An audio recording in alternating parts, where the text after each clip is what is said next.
세상에 살면서 참 어려운 일들 많이 만나시죠? 건강의 문제, 재정의 어려움, 계약한 일들의 실패, 종류는 다양하지만 가장 힘들었던 일을 하나 꼽으라면 어쩌면 사람과 사람 사이의 관계가 무너지면서 일어나는 일들이라고 할 수 있을 것입니다. 그리스도께서 머리 되신 공동체의 지체로 모인 이 교회 역시 예외는 아닙니다. 제가 만나는 사람들 가운데 예전에 교회에 출석했지만 지금은 그렇지 않는 분들의 대부분은 그 이유를 이렇게 얘기합니다. 교회에서 받은 상처가 있습니다. 물론 지금 교회에 출석하고 있어도 교회에서 상처를 받았다라고 말씀하시는 분들이 적지 않습니다. 그런데 놀라운 일들은 교회에서 상처받은 사람은 많은데 교회에서 상처를 준 사람들은 거의 없다라는 것이죠. 한번 물어볼까요? 나 교회에서 상처받은 적이 있다. 할렐루야. 딱 한 명밖에 없습니다. 들다가 혼자 들어서 깜짝 놀라셨는데 또 이 교회가 또 이렇게 여러분들 수준이 굉장히 높으신 겁니다. 아멘입니까? 다 알고 있는데 그냥 들면 이상할 것 같으니까. 그러면 이 질문은 더더욱 손을 안 들 겁니다. 나는 교회에서 상처를 준 적이 있다. 꼭 이럴 때 이렇게 만지는 사람들이 있어요. 네. 아마 들지는 않았어도 상처는 받았지만 상처를 받은 사람은 많지만 준 사람은 적을 것입니다. 왜 그럴까요? 모두 자기 소견에 옳은 대로 살아가기 때문이죠. 모두들 기준이 나에게 맞춰진 구분 잣대를 상대에게 들이댑니다. 그래서 우리는 늘 상대방의 문제가 있다고 말하고 나는 상처를 받았다라고 이야기하지만 나에게도 문제가 있다는 것을 깨닫지 못할 때가 많습니다. 에베소서 5장과 6장은 빛의 자녀들이 어떻게 살아야 하는지, 더 나아가 다른 이들과 어떤 관계를 맺으며 살아가야 하는지 구체적으로 가르쳐주고 있습니다. 남편과 아내, 자녀와 부모, 종과 주인의 관계가 제시되고 있습니다. 이러한 관계 속에서 서로가 가져야 할 자세를 요약하자면 서로에게 순종하고 존중하는 것이라고 할 수 있습니다. 그리고 이런 아름다운 관계의 맺음을 가능하게 하는 것은 주님이 계시기 때문입니다. 에베소서는 우리에게 하나님을 모방하는 빛의 자녀로 합당하게 살아가는 것은 주님이 충만하게 개입된 대인관계를 통해서라고 명시하고 있습니다. 아내들에게는 죽게 하듯 남편에게 복종하라고 가르치고 있습니다. 남편들에게는 그리스도께서 교회를 사랑하시고 자신을 주신과 같이 그 아내를 사랑하라라고 말합니다. 자녀들에게는 주 안에서 주님 때문에 부모에게 순종하라고 권면합니다. 부모에게는 주의 교훈과 훈계로 자녀를 양육하라고 가르칩니다. 오늘 본문 말씀도 마찬가지입니다. 종들이 상전에게 순종하기를 그리스도께 하듯하고 상전들에게도 너희와 너희의 종들이 그리스도의 종인 사실을 기억하라고 당부합니다. 모든 대인 관계에서 예수 그리스도가 빠지질 않습니다. 이런 권면을 종합해 보면 나의 구분 잣대를 가지고 서로에게 상처를 주고 받는 관계는 주님께서 개입하실 때 회복되고 그 아름다운 관계를 맺게 하시며 유지할 수 있다는 사실입니다. 반대로 주님을 배제한 인간관계는 무너질 수밖에 없다는 사실을 우리는 잊지 말아야 됩니다. 영적으로 무너진 자들에게는 필연적으로 대인관계에 문제가 찾아옵니다. 로마서 1장 28절 말씀, 그들이 마음에 하나님 두기를 싫어하며 하나님께서 그들을 그 상실한 마음대로 내버려 두사 합당하지 못한 일을 하게 하셨으니 라고 했습니다. 제가 이 구절을 여러분들에게 자주 설명했습니다.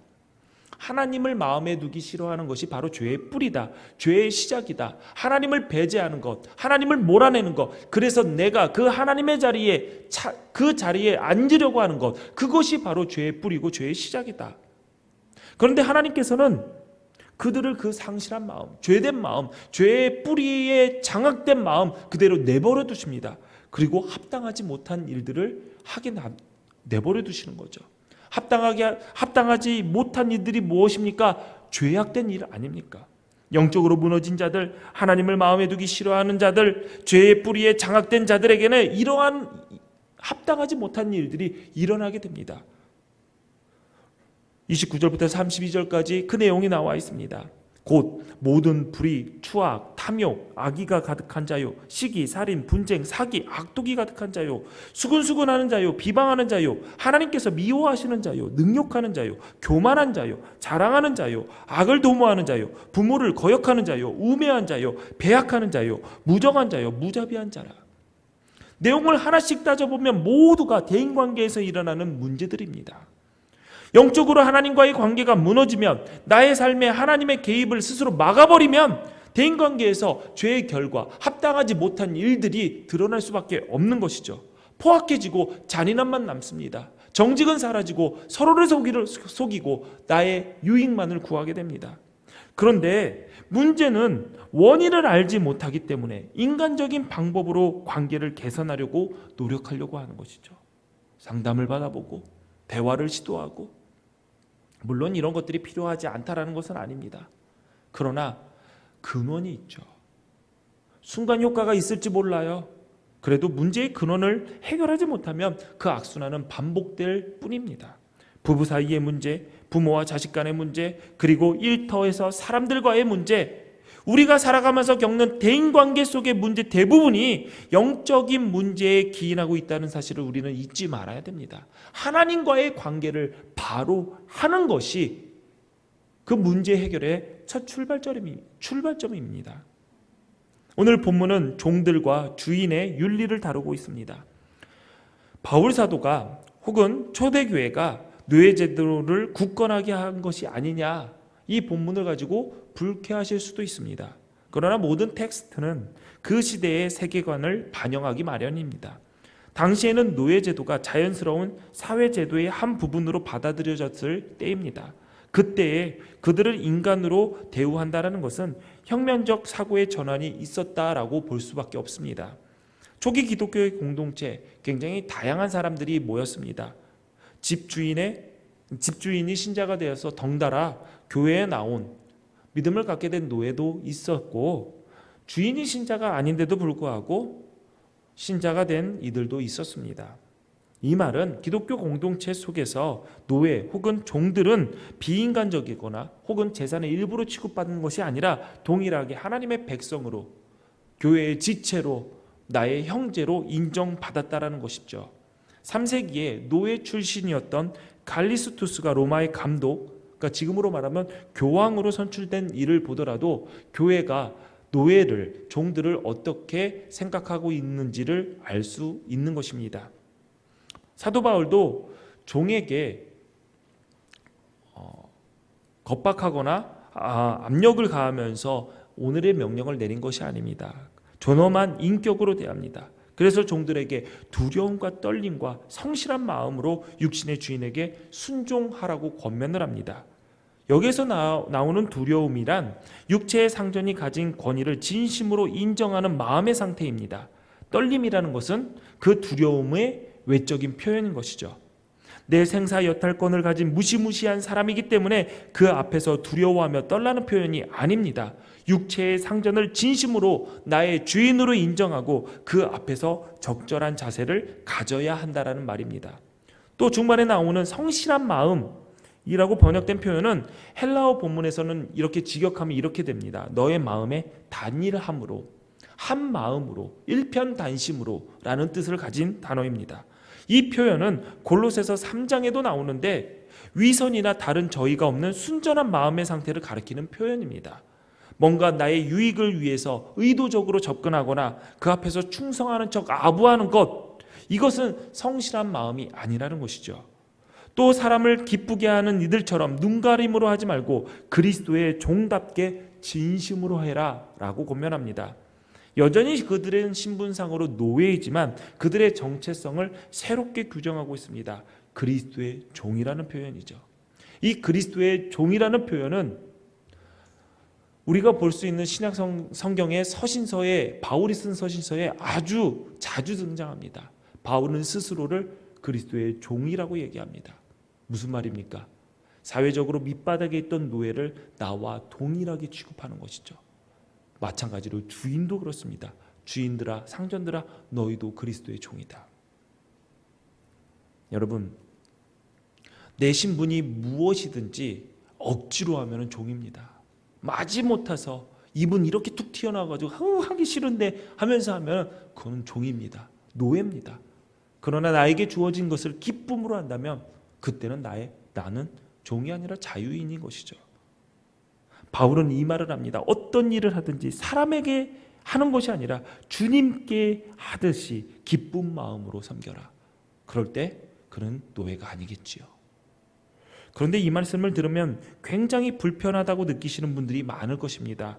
왜냐하면 이 시대에 맞지 않는 말 아니냐. 지금은 계급사회가 아닌데.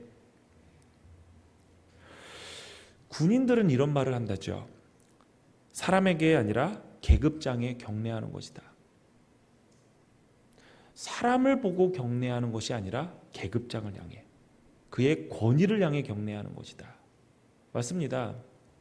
오늘 계급에 대한 이야기, 노예에 대한 이야기, 더 나아가서 우리 직장의 사장님, 상사, 부하 직원 이런 관계를 얘기하는 것이 아니라 하나님께서 세우신 권위에 대한 순종의 자세가 우리에게 있느냐 없느냐, 그것을 오늘 본문은 이야기하고 있죠.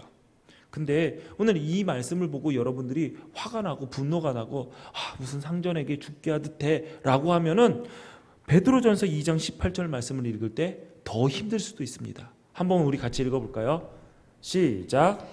사환들아, 범사에 두려워함으로 주인들에게 순종하되 선하고 관용하는 자들에게만 아니라 또한 까다로운 자들에게도 그리하라. 아멘. 아멘. 정말 아멘이십니까? 순종하되 선하고 관용하는 자들에게, 착한 사람에게만, 나에게 배려해주고 잘해주는 사람에게 뿐만 아니라 까다로운 자들에게도 그리하라. 이 까다롭다라는 말, 우리가 무슨 까칠하다, 예민하다 그런 수준의 단어가 아닙니다. 까다롭다라고 번역된 단어는 구부러지다, 공평하지 못하다, 패역하다, 악하다라는 의미를 가지고 있습니다. 무슨 말입니까? 그냥 까칠하고 예민한 주인이 아니라 공평하지 못하고 자기 뜰 것만 생각하고 자기 밥그릇만 챙기고 패역하고 나쁘고 못되고 이런 자들에게도 순종하라는 것이죠. 아니, 지금 공의로우신 주님께서 우리에게 존경받을 만한 자격이 하나도 없는 그 불의한 상전에게도 순종하라니, 이런 말씀 앞에서 당장 지난주에 일터에서 말도 안 되는 부당함을 겪고 온 성도들이 어떻게 시험에 들지 않을 수가 있겠습니까? 부담스럽죠. 그러나 이어서 베드로 사도는 이렇게 얘기합니다. 선을 행하면서 고난받고 참는 것이 하나님 앞에서 아름다운 일이다. 왜 하나님은 우리가 고난받는데 건져주시지 않고 참아라 라고 얘기하고 그런 참는 모습이 하나님 앞에서 아름답다라고 말씀하셨을까요? 왜냐하면 그 참는 모습 가운데 하나님을 믿는 믿음이 있기 때문입니다. 무슨 말입니까? 공의로 심판하시는 하나님께서 지금 이것을 보고 계시니 하나님께서 심판하실 것이다. 그 심판을 하나님께 맡긴 것이죠. 우리 생각에는 지금 그들에게 자격이 없다라고 생각을 하더라도 그들이 지금 현재 우리를 책임지는 지위에 있기 때문에 상사는 존중받아야 됩니다. 그 권위 아래에 있는 자들은 두 마음을 품지 않아야 됩니다. 이것이 하나님의 뜻입니다. 그런데 하나님은 종들에게만 순종을 요구한 것이 아닙니다. 반대로 상전들에게도 동일하게 말씀하십니다. 상전들아, 너희도 그들에게 이와 같이 하고 위협을 그치라. 상전들에게도 종을 대할 때 이와 같이 똑같이 하라는 얘기입니다. 직원을 두고 사업을 하시는 분들이나 부하 직원을 두고 계신 분들을 만나보면 한결같이 부리는 사람에 대한 어려움을 호소하고 있습니다. 대표적으로 성실하지 못하고 근무 시간에 태만한 것, 그러면서 자신은 자신의 능력에 대한 정당한 대우를 받지 못한다라고 생각하면서 불평하는 자들, 이런 사람들 때문에 힘들다라는 얘기를 굉장히 많이 합니다. 저랑 가까운 어떤 분은 어떤 프로젝트가 있으면 거의 매일 야근을 하시는데 야근하는 이유가 저는 이해할 수가 없는 이유입니다.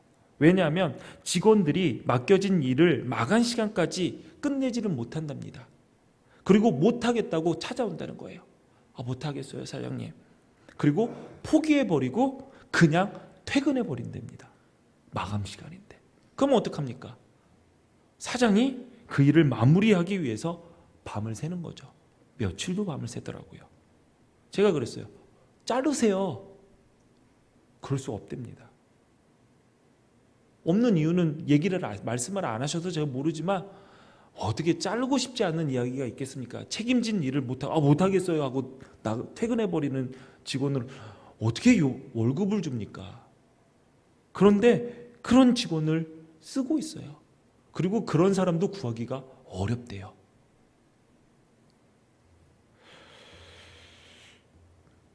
저는 그런 생각이 들었어요. 어쩔 수 없어서 그 사람을 쓰는 것이 아니라 오늘 본문 말씀에 순종하는 자세로 그 직원을 죽게 하듯 대하고 있다면 그분과 그 일터는 하나님의 복을 받을 것이다 라는 생각을 오늘 말씀을 준비하면서 했습니다. 여러분, 현실 세계에 악덕 기업주만 존재하는 것이 아니에요. 마찬가지로 악한 직원들이나 노동자들도 존재하기 마련입니다.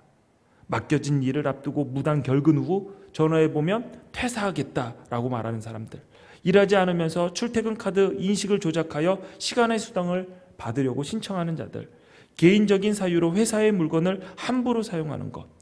사실 우리 주변에는 누가 상전인지 알 수 없는 일들이 굉장히 많이 일어납니다. 이런 사람들을 신사적으로 죽게 하듯 대하기 쉽지 않을 것입니다. 그럴지라도 상전들아, 너희들도 기쁜 마음으로 그들을 섬기기를 죽게 하듯 하고 사람들에게 하지 말라는 것이 주님의 말씀입니다. 상전이 어떠하든 아랫사람이 어떠하든 에베소서 5장 21절의 말씀처럼 그리스도를 경외함으로 피차 복종하는 마음을 가지라는 것이죠. 누구의 권위 아래 있다면 그 위의 사람이 어떠하든지 그 권위를 인정하고 마음을 다해 복종해야 합니다. 또 누구를 나에게 허락된 권위 아래 두고 있다면 그 사람이 나에게 순종하는 일에 대해서 고민하게 하거나 괴로운 일이 되지 않도록 진정한 어른, 진정한 상사, 진정한 권위자로서 스스로를 바로 세우고 그들을 섬길 수 있어야 됩니다. 바로 이것이 기독교의 정신입니다.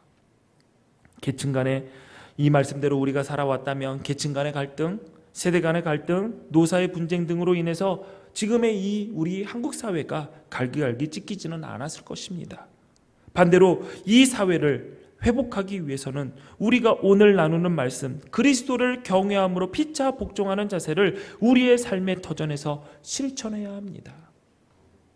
오늘 본문은 빛의 자녀인 우리들의 정체성을 딱 한마디로 정의합니다. 그리스도의 종, 그리스도의 노예.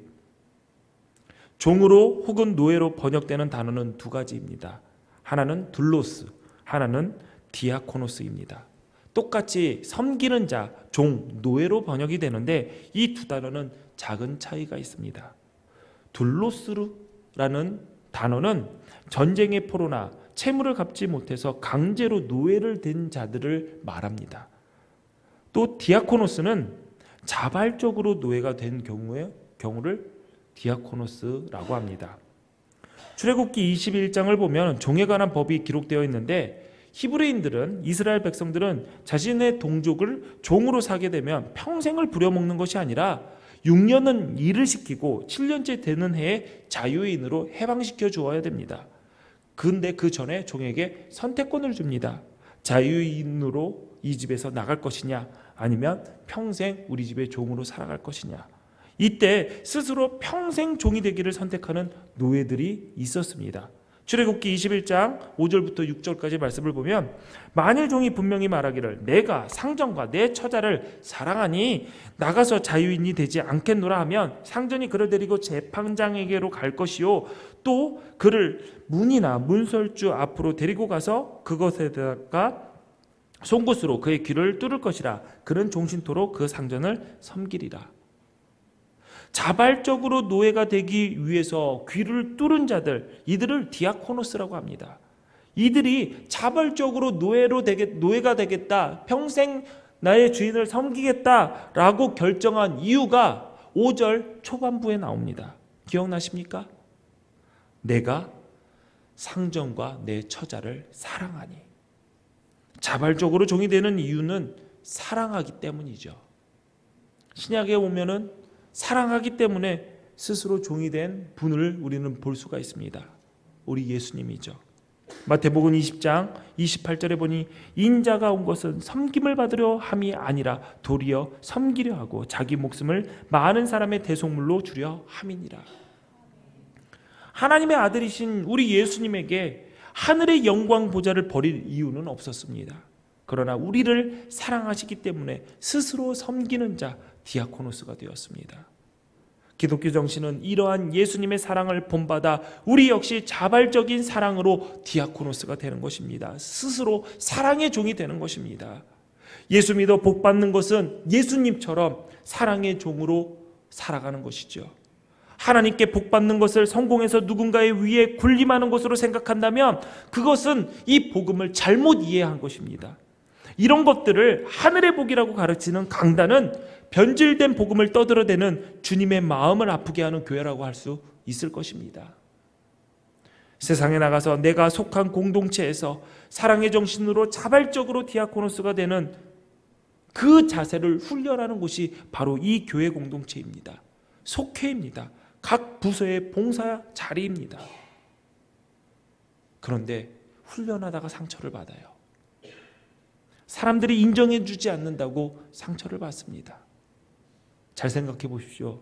노예는 상처받을 권리가 없습니다. 노예는 그냥 노예일 뿐이죠. 노예는 사람들이 우러러보지 않습니다. 그런데 우리는 예수님을 따라서 자발적으로 종이 되었다라고 하면서 다른 마음을 품습니다. 그래서 상처를 받는 것이죠. 여러분, 여러분의 가정에서 상처 있으십니까? 내 배우자에게 상처 받은 적이 있습니까? 이유가 있습니다.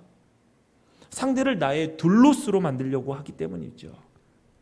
내가 사랑의 마음을 가지고 자발적으로 상대의 디아코노스가 되어야 하는데 상대를 둘로스로 만들려고 하니까 둘로스를 만들려는 자와 둘로스가 되기 싫은 자들 사이에 당연히 힘의 싸움이 일어나죠. 그러니 가정이 전쟁터가 되는 거 아닙니까? 여러분, 가정에서 내가 힘이 세서 내가 어떻게 잘 설득을 해서 내 배우자를 둘로스로 만들었다고 칩시다. 편하고 행복할 것 같습니까? 남편을 내 돌쇠로 만들고 아내를 내 시녀로 만들어서 공주처럼 왕처럼 살아가고 있다고 내 배우자가 잘해주고 있다고 행복해하며 자랑하고 계십니까? 우리 여보야가 나는 손에 물 한 방울도 안 묻히게 해. 그러면서 자랑하면 행복한 것 같고 사람들이 부러워할 것 같나요? 여러분 잘 생각해 보세요. 아무리 내가 공주 대접을 받아도 내 남편을 돌쇠로 만들면 나는 다름 아닌 종의 아내, 똑같은 종입니다. 가정에서 내가 왕처럼 떵떵거리며 살기 위해서 내 아내를 시녀로 부린다면 나는 시녀의 남편, 똑같은 종놈이고 내가 사는 집은 노예가 머무르는 곳이 될 것입니다. 그 집에 사는 내 자녀들은 노예의 자식들이 되겠지요. 나와 똑같은 노예의 삶을 살아가는 노예로 자라나게 될 것입니다. 반대로 내가 자발적으로 디아코노스가 되어서 섬겨보십시오. 내 아내를 왕비로 만들어 보십시오. 내 아내가 왕비예요. 그럼 나는 누구예요? 왕입니다. 내 남편을 왕으로 만드십시오. 그럼 나는 왕비입니다. 내 자녀들은 왕자와 공주가 될 것이고 내가 사는 곳은 왕궁이고 우리의 가문은 왕과 로얄 패밀리가 되는 것이죠. 가정에서뿐만 아니라 교회에서도 일터에서도 자발적으로 섬기는 자가 되십시오. 하기 어려운 일이라고 덮어주고 피하지 마십시오. 어떻게 스스로 종이 되냐? 디아코노스 자존심 상해서 못할 것 같아. 여러분, 이 가운데 아주 많은 수들이 사랑의 마음을 가지고 스스로 종된 분들이 계십니다. 못해도 절반 이상 스스로 종이 되었겠지요. 얼마 전 우리 성도 중에 만삭인 김혜일 성도가 출산을 앞두고 있어서 이제 다음 주는 못 오겠다. 막 배가 너무 많이 나오니까 기도해 주기 위해서 잠깐 예배 마치고 3층에서 나를 보자 이렇게 얘기를 했습니다. 예배를 마치고 아빠, 엄마, 4살 된 소율이, 뱃속에 아기까지 4가족이 모였습니다. 4살 소율이가 예배를 마치고 디마카세에 다녀와서 간잡칩을 하나 샀어요. 그게 먹고 싶으니까 뚜껑을 열어야 되잖아요. 뚜껑을 탁 열었어요. 어쩌죠? 감자칩이 쏟아졌죠. 그러니까 아빠가 아이고 흘렸어 하면서 감자칩을 막 주워 먹어요. 땅바닥에 떨어져. 근데 이 소율이가 계속 먹다가 또 떨어뜨리고 움직이다 떨어뜨리고, 그러니까 아빠가 아이고 또 떨어뜨렸네, 아이고 또 흘렸네 하면서 계속 따라다니면서 주워 먹어요. 다 종이더라고요. 우리 주인님께서 흘리신 부스러기를 종이 주워 먹는 모습과 크게 다르지 않아요. 누가 시켰나요? 아닙니다. 사랑하기 때문에 그냥 스스로 자녀의 노예가 된 거죠. 디아코노스가 된 겁니다. 첼로 줄도 못 맞추고 활도 어떻게 잡는지 모르는 사람이 첼로를 옮기는 데는 전문가들입니다. 둘이 있어요. 제가 보니까 이 둘이 첼로를 들고 가방을 들고 다니는 거 거의 못 봤어요. 종 둘을 부려요, 한 명씩. 예. 근데 내가 봤을 때는 그분들은 첼로를 모르는 것 같아요. 줄은 맞출 줄 아세요? 활 잡을 줄 아세요? 잡아본 적은 있으시죠? 안 잡아보셨어요? 그런데 어떻게 그렇게 첼로를 잘 옮기세요? 전문가세요. 지금 방송실에도 그 첼로 운반 전문가 한 분이 앉아 계십니다. 예. 그렇죠. 주인 되시는 그분께서 어떻게 그 큰 가방을 옮겨요? 그러니까 종들이 알아서 움직이죠. 저도 그렇습니다. 하나님께서 자녀들을 주신 이유 다른 것 아닙니다. 자발적으로 종으로 사는 모습, 그 삶이 어떠한 것인지, 못할 일이 아니라는 것을 보여주시는 거예요. 여러분, 무슨 자발적으로 종이 돼. 의지가 없는 것이지 능력이 없어서가 아니에요. 여러분 이미 하고 계신 분들이 너무 많아요. 사랑하는 여러분, 할 수 있습니다. 못할 일 아닙니다. 자존심 상해서 도저히 나는 종은 못 되겠다. 그러니까 주님을 보라고 얘기를 합니다. 예배소서는 서로 복종하는 이유를 상대에게서 찾지 말고 주 안에서 주님 때문에 주님을 바라보라고 말하고 있습니다. 그러므로 우리가 위에 있든 아래에 있든 중간에 있든 사람에게 하듯 하지 말고, 사람 때문에 하지 말고 주께 하듯 하라. 주님 때문에 그렇게 살아라. 이 말씀을 가슴에 새겨야 합니다. 무엇보다도 그리스도의 종이라는 자기 인식을 가지고 일터를 하나님께서 주신 터전이라고 생각해야 됩니다. 일터를 단지 생계 유지를 위한 수단이거나 자신의 경력을 쌓고 나의 야심을 실현하기 위한 발판으로 삼는 것이 아니라 그곳을 하나님의 뜻을 이루는 현장으로 만들어야 됩니다. 학생들은 공부하는데, 주부는 가사노동을 하는데, 심지어는 은퇴한 노인들도 그 터전은 있습니다. 우리는 하나님이 우리에게 명령하시고 맡겨주신 일을 통해서 하나님께 영광 돌리는 사명을 가진 자들입니다. 로마서 14장 8절에 우리가 살아도 주를 위하여 살고 죽어도 주를 위하여 죽나니 그러므로 사나 죽으나 우리가 주의 것이로다. 우리가 어떤 사람입니까? 하나님이 예수 그리스도의 핏값으로 사신 사람들입니다. 내 것이 아니라 하나님의 것입니다. 우리가 하는 일이 주를 위해서라면 우리가 하는 일이 무엇이든지 거룩한 일이고 하나님께 영광 돌리는 일이 되어야 합니다. 하나님의 일과 세상의 일을 구분하는 잣대, 어떤 일을 어떤 자세로 일하는가입니다.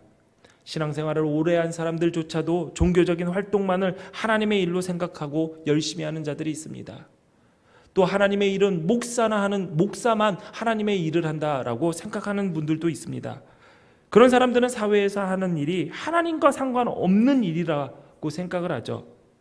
그러나 세상의 어떤 일이라도 하나님이 이 땅을 통치하시는데 하나님의 뜻을 이 땅에 이루는데 기여하는 일이라면 그것이 바로 하나님의 일이고 거룩한 일입니다. 그러므로 구원받은 하나님의 자녀가 일터에서 열정이 없다, 지각이 잦다, 무책임하다, 불평이 많다, 태만하다, 게으르다라는 소리를 듣는다면 하나님의 영광을 가리는 것입니다. 공부해야 되는 학생이 수업 시간에 엎어져서 자고 있다면 그것은 하나님께서 기뻐하시는 일이 아니라는 사실을 분명히 알아야 됩니다. 부지런하다, 철저하다, 양심적이다, 정직하다, 친절하다, 탁월하다, 그런 소리가 우리를 보는 자들의 입에서 터져 나와야 될 것입니다. 많은 사람들이 보수가 적다라는 이유로 마지못해서 일하거나 대충 일합니다. 받은 만큼만 일해야지라고 생각을 합니다. 그런 사람들의 대부분은 자신을 인정해주고 적절한 보수를 주는 곳에 가면 열심히 일하고 탁월한 성과를 낼 것이라고 생각을 합니다. 그러나 그것은 나만의 착각일 가능성이 매우 높습니다. 안에서 사는 바가지는 밖에서도 새기 마련이죠. 예수 믿는 우리는 자신에게 맡겨진 일이라면 큰 일이든 작은 일이든 성실하게 최선을 다해야 합니다. 사람들 지혜가 없어서 배운 것이 많지 않아서 능력이 부족해서 재주가 미천해서 인정받지 못하고 실패한다라고 생각을 합니다. 그러나 그런 것들보다 성실하지 못해서 인정받지 못하고 성공하지 못하는 경우가 더 많습니다. 예수 믿는 사람들 나에게 맡겨진 일 내 일처럼 해야 됩니다. 남의 것을 맡았다 하더라도 자신의 것 이상으로 귀히 여기며 일해야 합니다. 사무엘상 17장에 보면 다윗이 목동으로 일할 때 아버지께서 맡기신 양들을 돌봤습니다. 그때 다윗은 새끼 양 한 마리를 지켜내기 위해서 목숨을 걸고 곰과 이리떼와 사자와 싸웠습니다. 이렇게 열심히 일했다고 다윗의 양이 늘어난 것도 아닙니다. 물질적으로 보상을 더 받은 것도 아닙니다. 아버지의 양을 지켰으니 그게 다윗의 것이 아니냐라고 생각할 수 있지만 다윗은 막내 아들이었습니다. 큰형부터 죽고 나면은 다윗까지 그 유산이 올지 안 올지 얼마나 받을지 모르는 그냥 막내 아들이었습니다. 그러나 다윗은 성실하게 자신에게 맡겨진 일을 내 일처럼 감당했죠. 하나님은 그 다윗의 성실함을 보시고 그에게 이스라엘 백성들을 맡기셨습니다. 그러므로 내가 심겨진 그곳에서 꽃 피우기를 위해서 애써야 합니다. 지금 심겨진 곳에서 꽃 피우지 못한 화초는 다른 곳으로 옮겨봤자 꽃 피우지 못합니다. 이 원리는 주인에게도 그대로 적용됩니다. 주인도 종이라고 해서 함부로 대해서는 안 됩니다. 본문은 종과 상전에게 똑같이 피차 복종하는 자세를 가르치고 상전들에게 하나를 더 추가해서 권면합니다. 위협하지 말라. 상전들이 자신의 사람들에게 무엇으로 위협할까 생각해 보니 별거 아닙니다. 돈 가지고 그럽니다. 사람을 돌 앞에서 참 비굴하게 만듭니다. 그러므로 상전들은 돈을 손에 쥐고 위협적인 언사나 폭력으로 하나님께서 나에게 맡겨주신 사람들에게 굴욕감을 안겨주지 말아야 됩니다. 자기가 누리는 경제적인 넉넉함을 계급으로 자신의 능력으로 착각하는 이들이 너무나도 많습니다. 매년 여름마다 뉴스를 보면 아파트 경비실 에어컨 설치 문제가 늘 나왔던 것으로 기억이 됩니다. 올해도 어김없이 아파트 경비실 에어컨 문제가 기사에 등장했습니다. 어떤 한 아파트 단지가 경비실 에어컨 사용료, 전기 사용료를 경비원들에게 부과했다는 기사가 나왔습니다. 그래서 각 경비원들이 2만 원씩 각출하여서 전기료를 냈는데 그 금액은 각 세대에 340원을 관리비로 더 부과하면 지불이 가능했던 액수라고 합니다. 이것은 단순히 비용만의 문제가 아닙니다. 사람을 대하는 방식의 문제입니다. 잠언 17장 5절에는 가난한 사람을 조롱하는 것은 그를 지으신 분을 모욕하는 것이라고 했습니다. 지금 나보다 조금 없어 보이는 거 얼마나 차이가 납니까?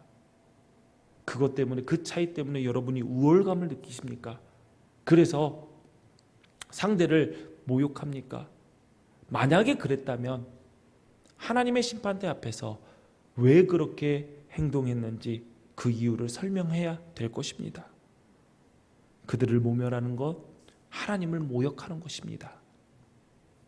또 바울은 하나님께서 사람을 외모로 취하는 일이 없다라고 말씀하고 있습니다. 이는 하나님은 신분, 지위, 재산에 근거해서 사람을 차별하지 않는다는 것이죠. 그런데 사람들은 외모를 중요하게 봅니다. 왜 외모를 중요하게 볼까요? 그것은 상대가 가지고 있는 것들을 통해서 내가 유익을 얻을 수 있다라고 생각하기 때문이죠. 사람을 하나의 소중한 인격으로 보는 것이 아니라 기능으로 대할 때 우리는 그 사람의 외모에 집중하게 되어 있습니다. 그래서 기능이 훌륭한 사람들은 대우해 줍니다. 그렇지 못한 사람은 무시해버리는 상황 속에서 상정들의 위협이 드러나는 거 아닙니까? 여러분, 사람들을 기능으로 대할 때 그 사회는 절대로 정스럽지 못합니다. 힘듭니다. 깊은 관계를 맺을 수가 없습니다. 야, 내가 너한테 월급을 얼마나 주는데 지금 돈값도 못하고 이렇게 앉아있냐? 여러분들이 혹시 여러분들의 직원에게 이런 말을 한다면 여러분의 말 속에 그 사람을 인격으로 대하는 부분이 어디 있다고 한번 찾아서 얘기를 찾아보셔야 될 것입니다. 교회도 마찬가지죠. 성도가 목사를 기능으로 대하고 목사가 성도를 기능으로 대한다면 어떻게 그 공동체가 하나를 이루고 사랑으로 연합해서 하나님의 비밀인 그리스도를 이 땅에 보여줄 수 있겠습니까? 죽게 하듯 내가 주님을 모시고 일하고 있다라는 마음으로 내 권위 아래 있는 자들을 섬길 때 그 모습을 외모로 차별하시지 않는 하나님께서 보고 계십니다. 신분이 바뀌고 성공해야 하나님을 잘 섬길 수 있을 것이라고 생각하지만 하나님은 오늘 말씀에 분명 이렇게 적어놨습니다. 종이나 자유인이나 구분하지 않고 하나님 앞에서 선을 행하는 모든 것은 하나님께서 갚으시겠다. 주님은 우리가 선한 일을 하기를 기대하시고 우리가 선한 일을 하는 것을 아시고 우리가 한 모든 일을 갚아주십니다. 내가 열심히 해도 내 상전이 제대로 인식하지 못할 수 있습니다. 내가 아무리 직원들을 섬겨도 그들이 나의 배려와 섬김을 당연하게 받아 넘길 때도 있을 것입니다. 그러나 우리가 그들에게 복종하는 이유는 그들 때문이 아니라 내가 그리스도의 종이고 그리스도를 경외하고 이 선한 행동을 지금 주께서 보고 계신다는 것을 알기 때문입니다. 세상 사람들 단 한 명도 나의 이 마음 몰라주었더라도 우리의 진정한 주인 되시는 단 한 분 주님만은 알고 계십니다. 그분이 갚아주십니다. 우리 기둥교회 성도들 모두 심겨진 그 자리에서 말씀에 순종함으로 꽃봉오리를 터뜨려 그리스도의 꽃향기가 여러분의 삶의 터전에 가득해지기를 빕니다. 주님께서 오늘도 여러분과 함께 하시며 여러분의 마음과 행동을 지켜보고 계십니다. 기도하십니다. 전능하신 하나님, 우리를 빛의 자녀로 부르셨으니 성령의 충만함을 가지고 빛의 열매를 맺게 하옵소서. 성도들의 가정과 일터를 붙들어 주옵소서. 그곳이 하나님의 뜻을 이루는 기업이 되게 하시고 서로 스스로 종되어 섬기며 예수님께서 가신 그 길을 따라가게 하옵소서. 세상이 부패했다고 정죄하기보다 부패를 방지하는 소금이 되게 하시고 세상이 어둡다고 실망하기보다 빛 대신 주님의 빛을 반사하는 도구로 서게 하옵소서. 그리하여 기둥교회 성도들 모두 심겨진 곳에서 꽃 피우고 주의 향기를 풍기게 하시며 그 꽃잎이 떨어질 때 풍성한 열매를 보게 하옵소서. 예수님 이름으로 기도합니다. 다 같이 자리에 일어나셔서 준비한 예물을 주님께 드립니다.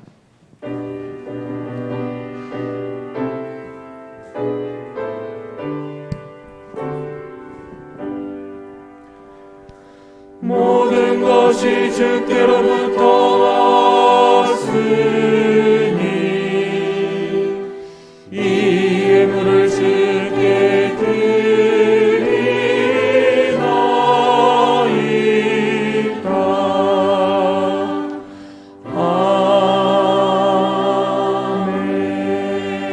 아멘. 드려진 예물 위해서 기도하겠습니다. 세상에 살며 얻은 소도 구별하여서 하나님께 드립니다. 모든 것이 주께로부터 왔으니 주님께 다시 드립니다. 주님께서 주신 것들을 육체의 욕심을 채우지 않게 하시고 그것으로 하나님의 나라를 이루는 일에 동참할 수 있는 마음을 허락하여 주시옵소서. 물질보다 주님을 더 사랑하고 하나님 세상의 것보다 하늘의 보화를 더 소중히 여기며 살아갈 지혜를 우리에게 허락하여 주시옵소서. 우리 성도들의 삶을 주님께서 기억하여 주셔서 그 손에 열방의 풍부함으로 가득 채워주시고 하나님께 드리고 이웃들과 나누며 자신 또한 윤택한 삶을 살게 하여 주옵소서. 또한 이 예물을 맡아 사용하는 기둥교회 공동체에도 함께하여 주셔서 인간의 생각과 욕심이 아닌 하나님의 뜻을 이루는 일에 지혜롭게 사용할 수 있도록 하나님 우리를 이끌어 주옵소서. 예수님 이름으로 기도하옵나이다. 아멘.